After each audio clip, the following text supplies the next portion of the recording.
Hay un lugar en los Andes donde las piedras hablan.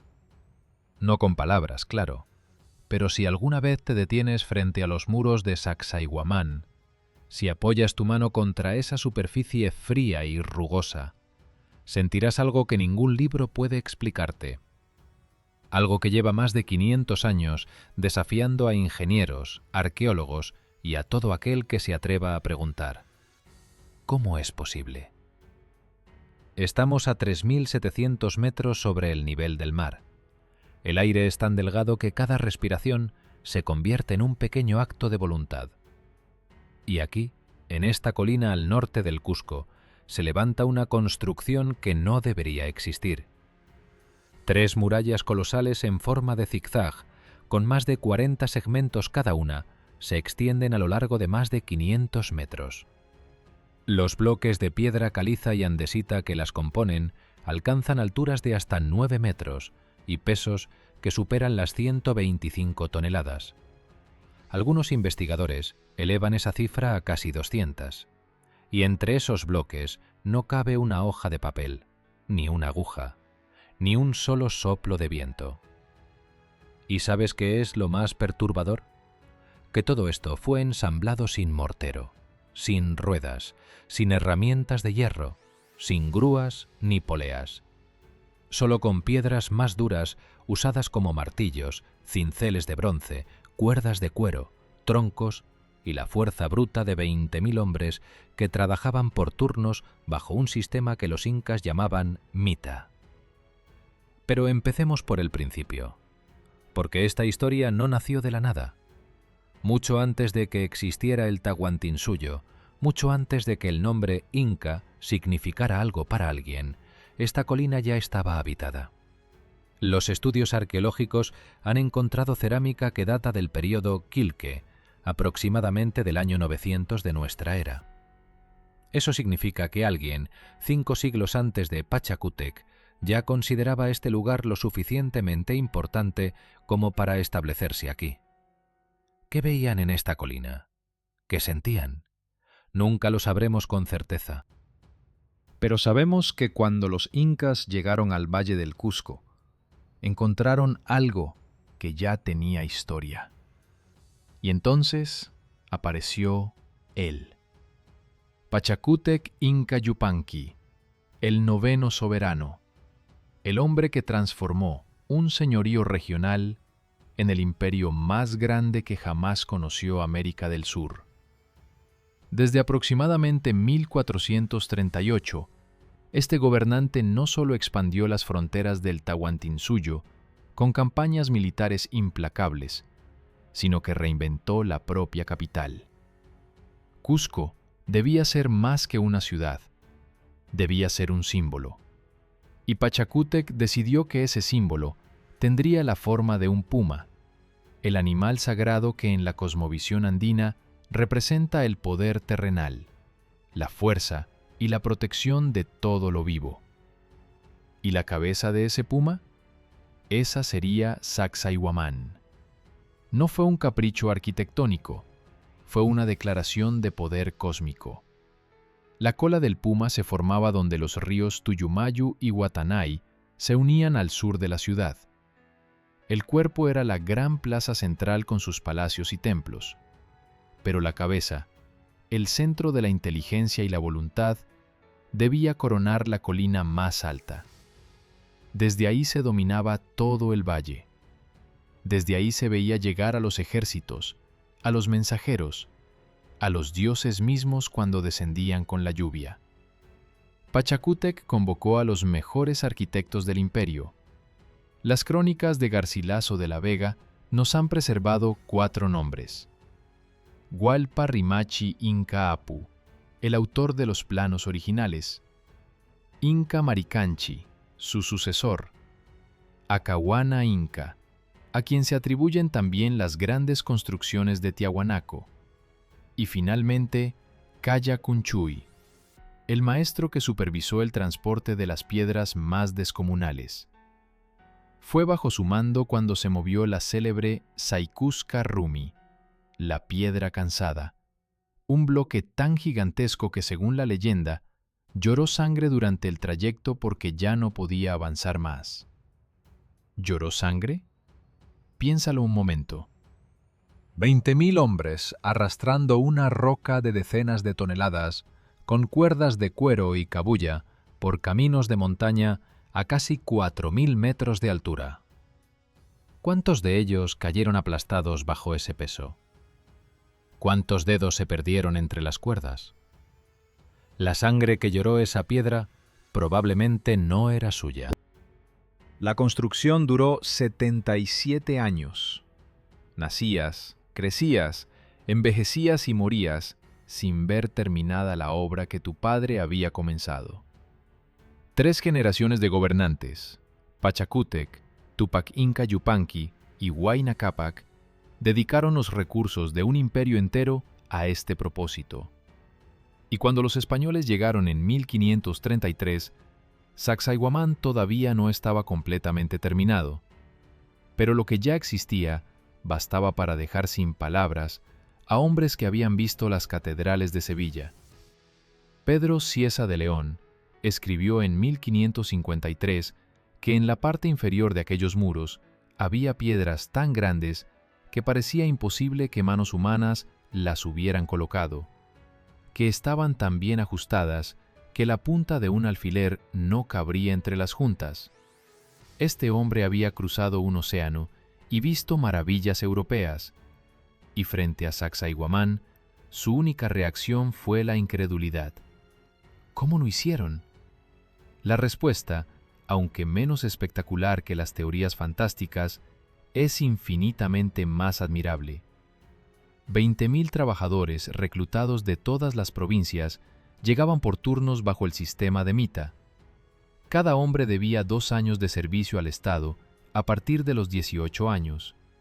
No eran esclavos, eran ciudadanos cumpliendo una obligación que, en la cosmovisión andina, era tan natural como sembrar o rezar.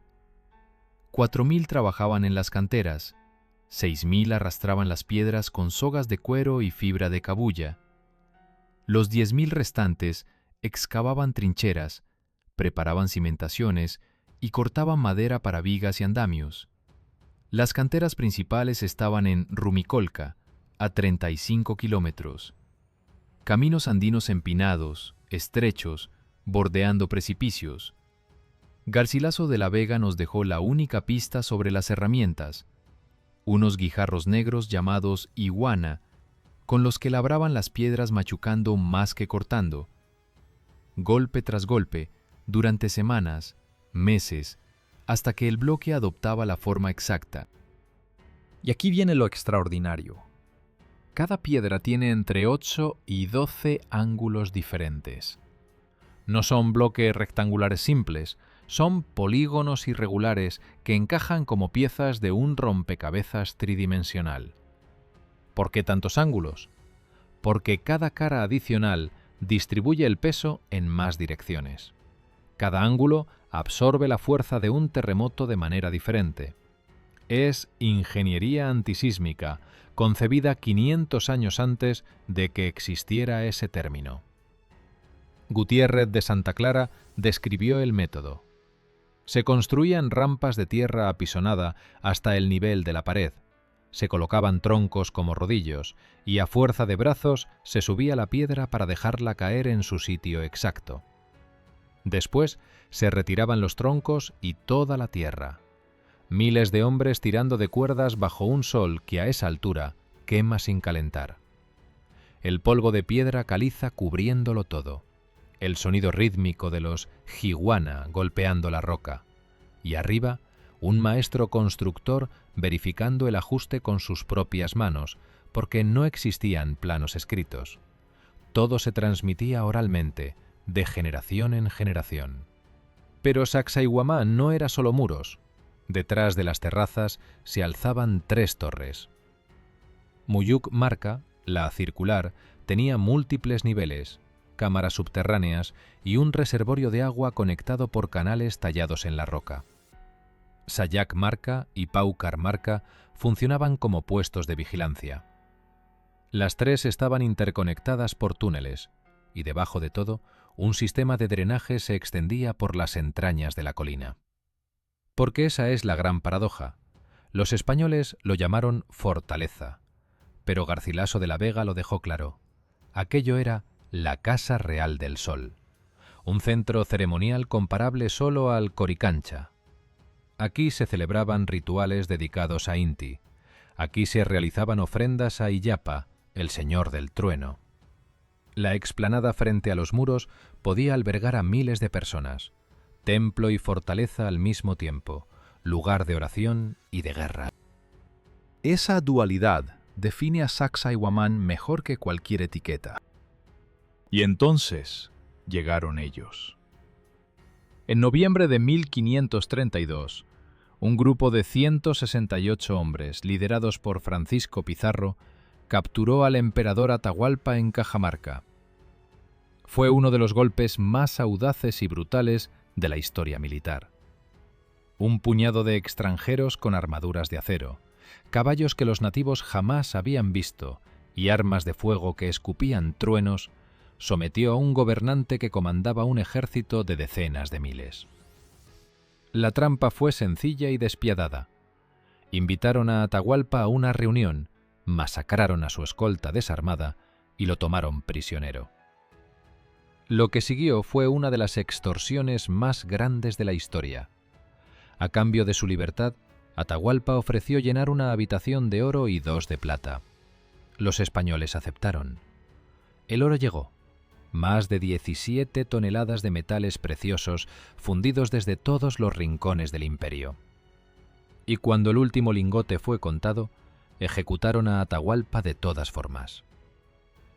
Julio de 1533. El Tahuantinsuyo se quedó sin cabeza. Los conquistadores necesitaban un títere. Alguien con sangre real inca que legitimara su presencia ante millones de súbditos que aún no comprendían lo que estaba ocurriendo. Eligieron a un joven príncipe llamado Manco Inca Yupanqui. Lo coronaron con toda la pompa ceremonial, le pusieron la mascapaicha en la frente y le dijeron que gobernara. Pero el verdadero poder lo tenían ellos. Al principio Manco cooperó. Era joven, ambicioso, y entendía que desafiar a estos extranjeros que parecían poseer poderes sobrenaturales era un suicidio inmediato. Juntos derrotaron a los generales leales a Atahualpa y restauraron cierto orden en las provincias. Pero la alianza era una farsa. Los hermanos de Pizarro, Juan y Gonzalo, trataban a Manco con un desprecio que iba más allá de lo político. Le saquearon la casa, le arrebataron a sus esposas, lo encarcelaron cuando intentó escapar en noviembre de 1535. Los cronistas describen humillaciones que no voy a repetir aquí, pero que convirtieron al joven emperador en algo mucho más peligroso que un prisionero. Lo convirtieron en un hombre con sed de venganza. En enero de 1536, Hernando Pizarro, recién llegado de España, liberó a Manco esperando mejorar las relaciones. Fue el error más costoso de la conquista. El 18 de abril de 1536, Manco pidió permiso a Hernando para salir del Cusco y realizar ceremonias religiosas en el valle de Yucay. Prometió regresar con oro. Hernando aceptó. Manco salió de la ciudad, llegó a Lares y allí, en una reunión secreta con sus jefes militares, mientras bebían chicha ceremonial, trazó los planes de la mayor rebelión que el continente había conocido. Cuando Hernando comprendió su error, envió a su hermano Juan con 70 jinetes al valle de Yucay para dispersar a los incas. Juan encontró guerreros, los ahuyentó sin dificultad y se quedó patrullando la zona durante varios días. Todo parecía controlado, hasta que un mensajero a galope le trajo la noticia que le heló la sangre. Miles de guerreros incas se estaban congregando en las colinas que rodeaban el Cusco. El valle había sido una distracción. La verdadera amenaza estaba en otra parte. El 5 de mayo de 1536, el ejército de Manco Inca tomó Sacsayhuamán. La fortaleza que los españoles habían abandonado imprudentemente para concentrar sus fuerzas en la ciudad quedó en manos incas sin que se disparara una sola flecha. Fue un movimiento estratégico brillante. Desde esa colina, Manco dominaba todo el Cusco, y los españoles, atrapados abajo, se encontraron en la posición exacta que los arquitectos de Sacsayhuamán habían previsto para cualquier invasor: rodeados, superados en número y aplastados desde las alturas. Al día siguiente comenzó el asedio. Los cronistas hablan de un ejército inca de entre 40.000 y 200.000 guerreros. Las cifras varían según la fuente, pero incluso la estimación más conservadora es abrumadora. Contra ellos, 190 españoles, 80 de ellos a caballo, y varios miles de auxiliares indígenas aliados. La proporción era absurda. Los guerreros de Manco descendieron de Sacsayhuamán como una avalancha. Lanzaban piedras envueltas en algodón encendido sobre los techos de paja del Cusco colonial. La ciudad empezó a arder. Barrio tras barrio, las llamas consumían lo que alguna vez había sido la capital sagrada del Tahuantinsuyo, y ahora era un asentamiento español. Los conquistadores, acorralados en la plaza principal, veían cómo el cielo se teñía de naranja, mientras los gritos de guerra resonaban desde cada colina circundante. Hernando Pizarro comprendió algo que definiría el destino de dos civilizaciones. Mientras Manco controlara Sacsayhuamán, los españoles estaban condenados. La fortaleza no era solo una posición elevada, era el corazón estratégico de toda la operación inca. Desde ahí se coordinaban los ataques, se enviaban refuerzos, se almacenaban armas y provisiones. Recuperarla era la única opción de supervivencia. Y así, en un acto de desesperación que rayaba en la locura, Hernando ordenó lo impensable: atacar Sacsayhuamán. 50 jinetes, al mando de Juan Pizarro, salieron del Cusco en llamas una noche de mayo. El plan era tan simple como suicida: romper las líneas incas que rodeaban la ciudad y asaltar una fortaleza diseñada para ser inexpugnable. Pero la desesperación tiene su propia lógica militar, y aquella noche esa lógica funcionó. Juan condujo a sus hombres a galope hacia el noroeste, en dirección al camino de Chinchaysuyo, simulando una huida hacia Lima. Los guerreros incas que custodiaban las laderas de Sacsayhuamán mordieron el anzuelo. Miles de ellos abandonaron sus posiciones para perseguir a los jinetes que supuestamente escapaban. Entonces Pizarro giró en redondo y lanzó a su caballería directamente contra los muros de la fortaleza por el lado menos defendido. Lo que encontraron al llegar era exactamente lo que cualquier militar con experiencia habría temido. Aquellas murallas zigzagueantes no eran solo enormes, estaban diseñadas para atrapar al atacante en un fuego cruzado. Cada segmento del zigzag creaba un ángulo muerto donde los defensores podían lanzar piedras y flechas desde posiciones protegidas. La pendiente del terreno anulaba la ventaja de la caballería. Los caballos, esos animales que habían sembrado el pánico en Cajamarca, aquí no podían cargar colina arriba contra muros de 9 metros. Juan Pizarro lo sabía y ordenó el asalto a pie, con escaleras. Durante el ataque frontal contra las primeras murallas, una piedra lanzada desde lo alto golpeó a Juan Pizarro en la cabeza. Según los cronistas, no llevaba casco porque una herida anterior en la mandíbula le impedía ponérselo. Esa decisión le costó la vida. Murió días después, convirtiéndose en la baja española más significativa de toda la batalla. Pero su muerte no detuvo el asalto. Los españoles, junto con sus aliados indígenas, siguieron trepando. La lucha se prolongó durante días. Los defensores incas resistían desde las 3 torres con una ferocidad que los propios cronistas españoles reconocieron. Pero los suministros empezaron a agotarse. Las piedras y flechas se acababan. Corría el rumor de que también faltaba agua. Y en ese momento crítico, el sumo sacerdote Wilac Umu tomó una decisión que cambiaría todo. Abandonó la fortaleza en secreto, escabulléndose por pasajes ocultos junto al río, para preservar la conducción general de la guerra. Antes de marcharse, dejó el mando de Sacsayhuamán a un hombre cuyo nombre verdadero probablemente era Kulas, pero que la historia recuerda como Cahuide. ¿Quién era Cahuide? Un noble inca, capitán del ejército imperial, leal a Manco Inca hasta un extremo que desafía la comprensión.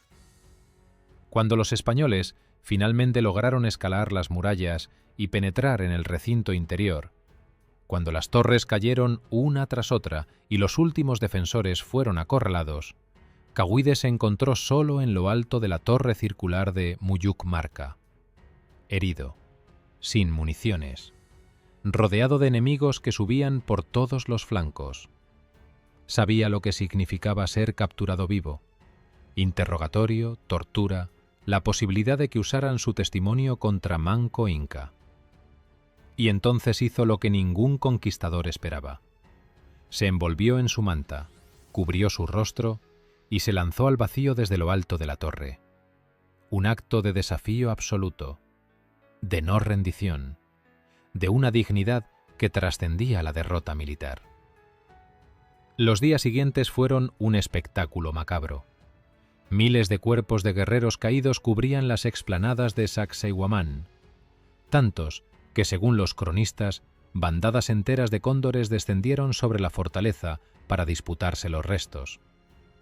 Aquella imagen, los enormes carroñeros andinos sobrevolando en círculos las murallas ensangrentadas, quedó grabada en la memoria colectiva del Cusco colonial con tal fuerza que los cóndores fueron incorporados al escudo heráldico de la ciudad, un símbolo de victoria española nacido, irónicamente, de la masacre de quienes habían construido aquellos muros.